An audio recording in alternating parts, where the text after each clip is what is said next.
चलिए आज एक कहानी की परतों को खोलते हैं।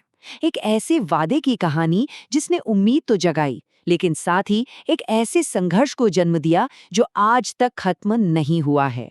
ये नंबर सिर्फ एक नंबर नहीं है।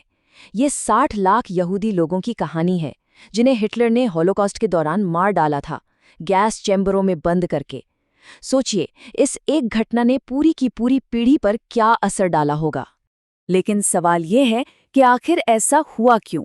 सदियों से यहूदी लोगों को इस तरह के जुल्म का सामना क्यों करना पड़ा? हमारी आज की कहानी की जड़ें इसी सवाल में हैं।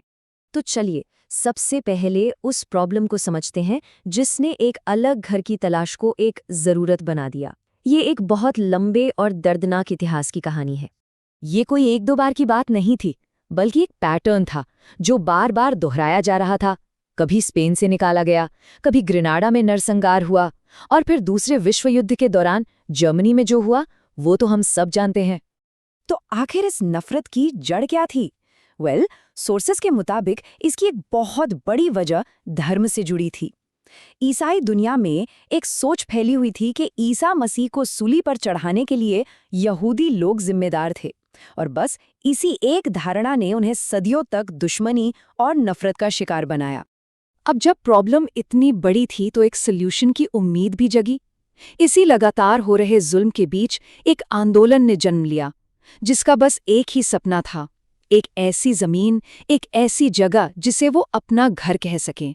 और इस सपने को एक नाम मिला, एक विचारधारा मिली, ज़ायोनिज़्म। इसका सीधा साधा मकसद था एक ऐसा देश बनाना जहां यहूदी लोग आखिरकार सुरक्षित महसूस कर सकें। इस आंदोलन के पीछे एक बहुत बड़ा दिमाग था, डेविड बेन गुरियन का। उनका विजन बड़ा क्लियर था। उन्हें कोई बहुत बड़ा देश नहीं चाहिए था, बल्कि एक छोटा और सुरक्षित देश चाहिए था।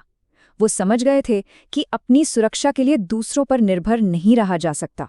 लेकिन सवाल ये था कि ये सपना हकीकत कैसे बनता? और यही कहानी में एक नया ट्विस्ट आता है जब वर्ल्ड वॉर के दौरान एंट्री होती है ब्रिटेन की।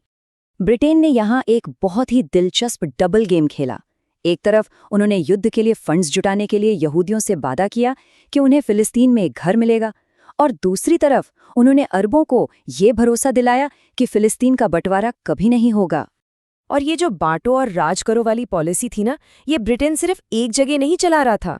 ठीक उसी वक्त जैसी स्ट्रैटेजी वो फिलिस्तीन में अपना रहे थे, वैसी ही कुछ भारत में भी चल रही थी।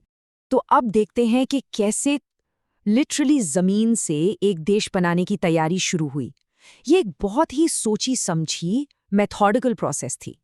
जरा सोचिए, 80 गुना ज्यादा कीमत यहूदी समूहों ने फिलिस्तीनियों से उनकी जमीन मार्केट वैल्यू से 80 गुना तक ज्यादा दाम पर खरीदी। फिलिस्तीनियों को लगा होगा कि ये तो फायदे का सौदा है, लेकिन उन्हें शायद इस बड़ी पिक्चर का अंदाजा नहीं था। और बेन गुरियन के ये शब्द ये पूरी लॉन्ग टर्म स्ट्रैटेजी को साफ कर देते हैं। ये सिर्फ जमीन का सौदा नहीं था, ये भविष्य के लिए एक इन्वेस्टमेंट था, एक देश की नींव रखने का तरीका। और फिर सारे मोहरे एक साथ आने लगे। एक तरफ गोल्डा मेयर ने अमेरिका से भारी भरकम फंड्स जुटाए, दूसरी तरफ चेकोस्लोवाकिया से मॉडर्न हथियार और मिलिट्री ट्रेनिंग मिली, और इन सबको जमीन पर लीड कर रहे थे बेन गुरियन। और अब कहानी उस मोड़ पर आती है जहां एक प्रॉब्लम का सल्यूशन एक दूसरी और भी बड़ी प्रॉब्लम को जन्म देता है। तो 1947 में यूएन एक प्लान लेकर आया, एक 2 स्टेट सॉल्यूशन।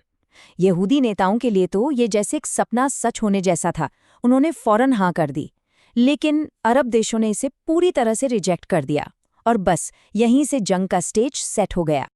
1948 की लड़ाई में सिर्फ जज्बा नहीं था, टेक्नोलॉजी का भी एक बहुत बड़ा गैप था।